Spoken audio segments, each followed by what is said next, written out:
अच्छा, आज के समय में कितना अजीब लगता है ना कि सरकार की तरफ से कोई भर्ती निकल करके आए और उसमें जितना सरकार एक्सपेक्ट करे कि हाँ इतने लोग इस फॉर्म को भरेंगे, उतना फॉर्म अगर नहीं भरा जाए और बार बार उस भर्ती के लिए डेट को एक्सटेंड किया जाए तो अपने आप में आज के समय में थोड़ा सा अजीब लगता है। यही कुछ हो रहा है नवोदय विद्यालय के साथ। जी हाँ, एनवीएस नवोदय विद्यालय समिति की तरफ से नॉन टीचिंग स्टाफ के लिए, जिसका मतलब पढ़ाई से कोई लेना देना नहीं है, उनको केवल ऑफिशियल वर्क है या पढ़ाई से अलावा बहुत सारे काम होते हैं और नवोदय विद्यालय में उन सब कामों के लिए नॉन टीचिंग स्टाफ की भर्ती की जानी थी। इसके लिए नोटिफिकेशन मार्च में ही जारी किया गया था और 22 मार्च से ऑनलाइन फॉर्म भी भरा जा रहा था 1377 पद के लिए। और इसके लिए जो फॉर्म का लास्ट डेट था वो अप्रैल में लगभग खत्म भी हो गया था। उसके बाद पता ये चला कि सर्वर स्लो है, इसके लिए फॉर्म को आगे बढ़ा दिया गया। चलो ठीक है, फिर माना सर्वर स्लो है। फिर उसके बाद फिर से अभी 7 तारीख को नोटिफिकेशन जारी हुआ है कि फिर से इस डेट को बढ़ाया जा रहा है। अब 14 मई तक लास्ट डेट कर दिया गया है। तो रीजन ये निकल करके आ रहा है कि जितना फॉर्म एक्सपेक्ट किया गया था उतना नहीं भरा गया है। तो इस वीडियो को बनाने का मकसद यही है कि अपॉर्चुनिटी बहुत अच्छी है। अगर आप इस एलिजिबिलिटी को पूरा कर लेते हैं ना तो आप इस फॉर्म को जरूर भरिएगा। थोड़ा सा आपको डाउट होगा फॉर्म फी को लेकर के, थोड़ा सा ज्यादा है। कितना ज्यादा है वो मैं आगे आपको बता दूंगा, कैसे उसमें भी आपको छूट मिलेगा नहीं मिलेगा। एजुकेशन से रिलेटेड सैलरी, सिलेबस, एज, पूरा चीज की जानकारी A to Z मैं आपको देने वाला हूं। तो ये वीडियो शुरू करते हैं। एनवीएस नवोदय विद्यालय समिति, जो कि नवोदय स्कूल को संचालन करती है, इसका एक संगठन है। उसकी तरफ से ऑल ओवर इंडिया, पूरे भारत में नवोदय विद्यालय में नॉन टीचिंग स्टाफ के लिए भर्ती निकाली गई है। ठीक है, टोटल जो पोस्ट है वो 1377 पोस्ट है, जो कि ऑल इंडिया बेसिस पे है। ठीक है, इसका नोटिफिकेशन भी आप पहले देखे होंगे। अगर पहली बार देख रहे हैं तो आपको नोटिफिकेशन डाउनलोड करना तो satyaresult.com, नीचे डिस्क्रिप्शन में लिंक है, वहां से डाउनलोड कर सकते हैं, या फिर टेलीग्राम चैनल पे गए होंगे तो वहां से मिल जाएगा। स्टार्ट डेट जो था वो 22 मार्च था। मैंने आपको शुरू में बताया कि 22 मार्च से इस फॉर्म को ऑनलाइन के माध्यम से भरना है। ठीक है, भरना है था, ये सब कुछ हो चुका है, अब फिर से बढ़ गया है। अब बढ़ा कब तक है तो 14 मई तक आप इस फॉर्म को भर सकते हैं। ठीक है, ऑनलाइन के माध्यम से ही। करेक्शन वगैरह का कोई अभी सूचना नहीं है, क्योंकि डेट एक्सटेंड होते होते 14 मई आया है। तो करेक्शन वगैरह का फिर से अगर कोई डेट आएगा तो बताया जाएगा, लेकिन अभी हमको लगता है फिर से एक बार डेट एक्सटेंड होगा। ठीक है, एज की बात करेंगे तो एज के रिलेटेड जितनी भी जानकारी है वो आपको नीचे मैं बता दूंगा, एज कितना मांगा गया है। ठीक है, उसके बाद बात करते हैं फॉर्म फी। ये थोड़ा सा ज्यादा है। जनरल, ओबीसी और ईडब्ल्यूएस वाले 1000 रुपये लग रहा है। 1000 रुपये लग रहा है, ये थोड़ा सा ज्यादा है। अब पता नहीं इतना बड़ा चंदा क्यों ले रहे हैं नॉन टीचिंग स्टाफ के लिए। बहुत सारी भर्तियां निकलती है, अच्छे अच्छे पदों पर निकलती हैं, तो इतनी भर्तियां मतलब इतना ज्यादा पैसा नहीं लगता है, लेकिन 1000 बहुत ज्यादा। और आधा लोग तो ये फॉर्म फी देख करके भाग जा रहे हैं कि रहने तो नहीं भरना है। तो अगर आप 1000 रुपया मतलब कुर्बान करना चाहते हैं तो आप इस फॉर्म को जरूर भर लीजिएगा, क्योंकि अपॉर्चुनिटी अच्छी हो और मौका भी अच्छा है, होने का चांस बहुत ज्यादा है। SC ST और विकलांग कैंडिडेट के लिए बात करेंगे तो 500 रुपये उनके लिए फॉर्म फी लग रहा है, तो उनके लिए तो ठीक है, जेन्युइन है। इनके लिए 700 तक ठीक था, 1000 थोड़ा सा ज्यादा है। आगे बात करते हैं एजुकेशन की। देखिए जो पद है, पद के हिसाब से मैंने यहाँ पर आपको पूरा डिटेल दिया हुआ है। सबसे पहले बात करेंगे फीमेल स्टाफ नर्स, मतलब फीमेल का बात हो गया तो केवल लड़कियां ही इस फॉर्म को भरेंगी। स्टाफ नर्स का पद है 121 टोटल सीट है, ऑल इंडिया बेसिस पे पद है, ऑल इंडिया 121 सीट है। और एज की बात करेंगे तो मैक्सिमम एज 35 साल है। 35 साल तक अगर आप 35 साल या 35 साल से कम है तो आप इस फॉर्म को भर सकते हैं। 121 सीट है। एजुकेशन की बात करेंगे तो BSc नर्सिंग होना चाहिए। ध्यान दीजिएगा, BSc नर्सिंग के साथ साथ आपका नर्सिंग काउंसिल में रजिस्ट्रेशन भी जरूरी है। या जो भी नर्सिंग वगैरह करते हैं उनको पता होगा कि नर्सिंग काउंसिल में रजिस्ट्रेशन होना चाहिए भाई, किसी भी नर्सिंग काउंसिल में। उसके साथ साथ आपके पास अगर 2.5 साल का एक्सपीरियंस, मतलब 2 साल 6 महीने का एक्सपीरियंस रखे हुए, कम से कम 50 बेड का कोई हॉस्पिटल होना चाहिए। 50 बेड का कोई हॉस्पिटल हो जहां पर आप काम किए हुए हो लगभग 2.5 साल तक, तो आप इस फॉर्म को भर सकते हैं। अगर आपका सिलेक्शन होता है तो सैलरी की बात करेंगे तो लेवल 7 का पेमेंट मिलेगा, जिसमें 44,000 से लेकर के 1,42,400 तक का है। अब इतनी अच्छी खासी सैलरी और भारत सरकार के अंदर आपकी नौकरी है। और एनबीएस जो होता है भारत सरकार के द्वारा संचालन होता है। ठीक है, तो ये आप समझ गए होंगे भारत सरकार की नौकरी है, पूरी तरीके से परमानेंट जॉब है। अब यहाँ पर आपका रिक्रूटमेंट होता है तो बल्ले बल्ले है भाई, आराम से इस फॉर्म को भर लीजिए। बीएससी नर्सिंग में इतना रुपया खर्चा किया तो 1000 रुपये ना ही सही। स्टेनोग्राफर के लिए आवेदन अगर करना चाहते हैं, अगर आप 12th पास आउट कैंडिडेट हैं तो आप इस फॉर्म को भर सकते हैं। अब स्टेनो से रिलेटेड देखिए क्या बात होती है। स्टेनो का मतलब होता है जो मतलब किसी भी शब्द को कम भाषा में आपको बता सके, वो स्टेनो का काम होता है, ठीक है। तो शॉर्ट हैंड मतलब टाइपिंग वगैरह का हो गया। इसमें 23 सीट की पूरी भर्ती है और 18 से 27 साल एज है। 12th के साथ साथ स्टेनो का नॉलेज होना चाहिए। अगर इंटरमीडिएट आप किसी से भी हो, साइंस कॉमर्स आर्ट्स, इससे मतलब नहीं है, स्टेनोग्राफी आपको आना चाहिए। डिक्टेशन हो गया, ये सब सारी चीजें, थोड़ा सा स्पीड वगैरह अच्छा होना चाहिए। अगर आप हैं, आपके पास सर्टिफिकेट भी है, तो आप इस फॉर्म को भरिए। 25,500 से लेकर के 81,100 तक का सैलरी है। लेवल 4 का पेमेंट है आपको। उसके बाद कैटरिंग सुपरवाइजर। कैटरिंग सुपरवाइजर मतलब खाने पीने से रिलेटेड, समझ गए होंगे, मेस वगैरह का काम है कैटरिंग सुपरवाइजर का। सुपरवाइजर का आपको पोस्ट मिलेगा कैटरिंग डिपार्टमेंट में। 78 सीट है। एज है 35 साल से कम होनी चाहिए, 35 साल तक होनी चाहिए, 35 साल से कम होनी चाहिए।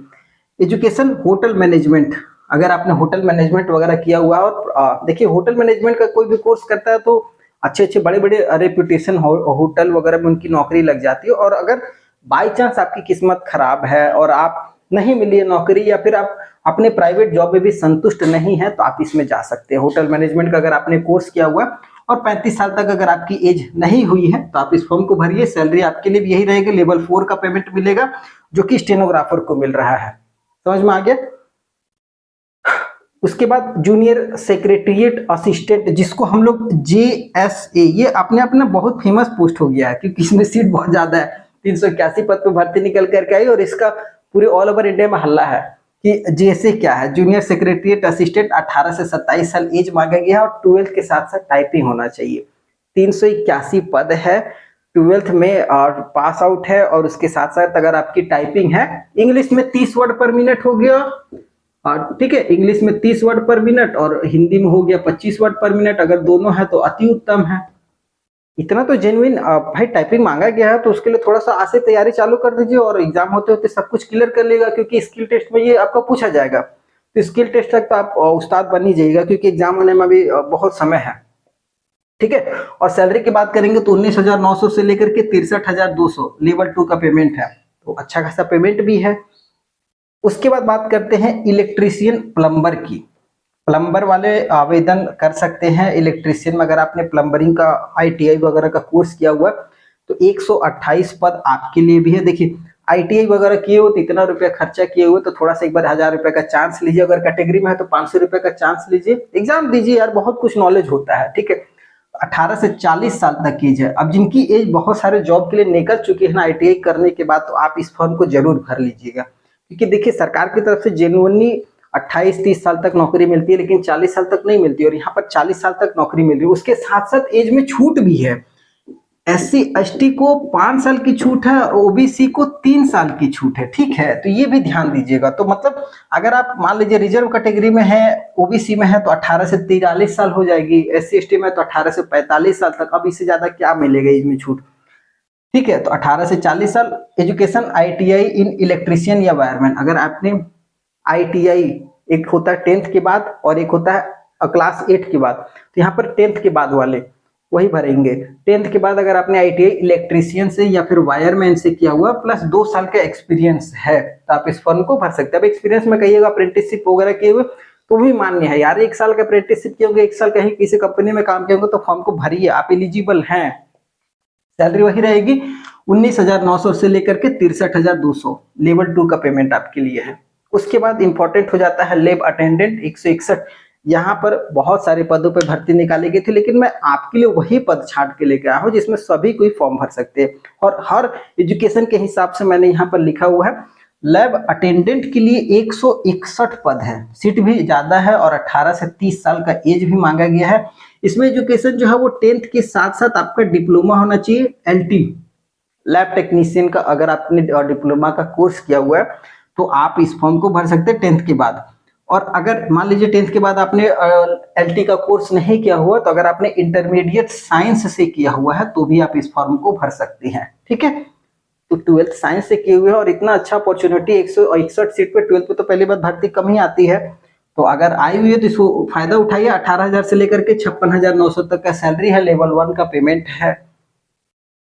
मेस हेल्पर 442 पद है, मेस में हेल्पर का पद रहेगा, और मतलब समझ गए होंगे खाने पीने वाला डिपार्टमेंट है, उसमें आपको जाना है। और शुरू से जो देखिए, एक बात मैं आपको क्लियर कर देता हूँ, देखिए जो खाने पीने का कोर्स करता है ना, जैसे होटल मैनेजमेंट या कैटरिंग वगैरह का, तो उनके लिए अपॉर्चुनिटी केवल उसी फील्ड में होती है। ठीक है, तो आपके लिए ये बेहतर फील्ड है यार। मेस हेल्पर 442 पद है, 18 से 30 साल की एज है, और 10th के साथ साथ अगर 5 साल का एक्सपीरियंस भी है तो फिर आप इस फॉर्म को भर सकते हैं। यहीं पर ही थोड़ा सा डीमेरिट हो जाता है, 5 साल का एक्सपीरियंस यार बहुत ज्यादा होता है, बहुत ज्यादा। इसमें कम से कम 3 साल तक का एक्सपीरियंस सही था कि 3 साल का एक्सपीरियंस होना चाहिए था, लेकिन अब भाई रूल तो रूल है। 10th के साथ अगर आपने 5 साल का एक्सपीरियंस किया हुआ है तो आप इस फॉर्म को भरिए। मेस हेल्पर में 442 सीट है, और मैं आपको गारंटी देता हूं कि 5 साल का एक्सपीरियंस बहुत कम लोगों के पास होगा, तो इसमें फाइटिंग कम होने वाली है। और अगर आपके पास इसका रिलेटेड है सर्टिफिकेट या जो भी मांगा गया, आप इसको पूरा करते हैं तो आपका बहुत चांस है कि आपका इसमें हो जाएगा। सैलरी आपके लिए वही है, लेवल 1 का पेमेंट रहेगा 18,000 से 56,900 तक। उसके बाद लास्ट में एमटीएस आता है, जिसमें सबका ध्यान रहता है, मल्टीटास्क स्टाफ, जिसको बहुत सारे काम करने पड़ते हैं। कोई उनका लिमिटेड वर्क नहीं होता, हो सकता है ऑफिशियल वर्क हो, पेपर वर्क हो, बाहर का, आउटसाइड का, कुछ भी काम मिल सकता है एमटीएस वालों को। 19 सीट है, तो थोड़ा सा सीट इसमें कम है। 18 से 30 साल एज है और मात्र 10th पास पे भर्ती है, तो इसमें तो गर्दा फॉर्म गिरेगा। ठीक है, बहुत ज्यादा इसमें फॉर्म गिरेगा। सीट भले 19 है, लेकिन हो सकता है कि 19,000 से भी ज्यादा फॉर्म गिर जाए। ठीक है, तो ये थोड़ा सा ध्यान रखिएगा। और ये पूरी बेसिक एलिजिबिलिटी की बात हो गई। इसके अलावा मैं अगर सिलेक्शन प्रोसेस की बात करूंगा तो इन्हें साफ बताया है कि रिटन एग्जाम होगा, तो रिटन के लिए आपको तैयार रहना है। उसके बाद बताया गया स्किल टेस्ट भी होगा। स्किल इसलिए जरूरी है क्योंकि ये खास डिपार्टमेंटल पोस्ट है, मतलब हर एक डिपार्टमेंट के लिए। मेस में है तो मेस से रिलेटेड जानकारी होनी चाहिए, खाना बनाने से खाना पकाने तक, होटल मैनेजमेंट का काम अगर आपने किया हो तो कैसे आप अपने काम को इम्प्लीमेंट करेंगे, लागू करेंगे, ये सब सारी चीजें चेक होती है। एमटीएस में आपको काम करने का तौर तरीका है कि नहीं है। स्टेनोग्राफर में आप रिटन एग्जाम निकाल लिए, मान लीजिए स्टेनो का आपके पास नहीं है एक्सपीरियंस, काम करने का स्पीड वगैरह नहीं है टाइपिंग का, तो फिर क्या फायदा आपको लेकर के। इसलिए स्किल टेस्ट जरूरी है। अगर स्किल भी निकाल लेते हैं तो डीवी डॉक्यूमेंट वेरिफिकेशन होता है, अगर तीनों पास हो गए तो आराम से सरकारी नौकरी आपके साथ है। और अगर एग्जाम सेंटर की बात करेंगे तो सबसे पहला सवाल लोगों के मन में यही आता है, तो एग्जाम कहाँ होगा, तो ऑल ओवर इंडिया में, क्योंकि भर्ती पूरे ऑल ओवर इंडिया पे निकल करके 1377 पद है, और ऐसी भर्ती बहुत कम आती है, वो भी खास करके नवोदय विद्यालय की तरफ से। तो एग्जाम सेंटर पूरे ऑल ओवर इंडिया में होगा। रिटन एग्जाम की बात करेंगे तो सिलेबस में अगर मैं बात करूंगा तो वही बेसिक रीजनिंग हो गया, और आपका हिंदी, इंग्लिश और जीके, करंट अफेयर्स, ये सब सारी चीजें आप तैयारी कीजिए, इससे रिलेटेड ही सवाल रहेगा। सिलेबस पे एक मैं अलग से वीडियो डिटेल में बना दूंगा। ठीक है, और अगर सिलेबस से जुड़ी हुई जानकारियां या फॉर्म भरने का लिंक वगैरह चाहिए तो आप satyaresult.com पे चले जाइए। ठीक है, वहां पर आपको पूरी तरीके से हिंदी में जानकारी मिलेगी, और फॉर्म भरने का लिंक वगैरह सब कुछ उपलब्ध है। आगे आने वाली भर्तियों की जानकारी भी आपको दी गई है। और अगर कोई सवाल हो इस वीडियो से रिलेटेड, कोई जानकारी समझ में नहीं आई हो, तो आप हमारे टेलीग्राम चैनल से जुड़ जाइए, वहां पर आप डायरेक्टली हमसे जुड़ करके बात कर सकते हैं। हमारी टीम आपको पूरा हेल्प करेगी और फॉर्म भरने को लेकर के, या फिर नोटिफिकेशन से, या कोई जानकारी को रिलेटेड आपको सारी सहायता वहां मिलेगी। और फिर नए वीडियो में मिलेंगे, तब तक के लिए जय हिंद।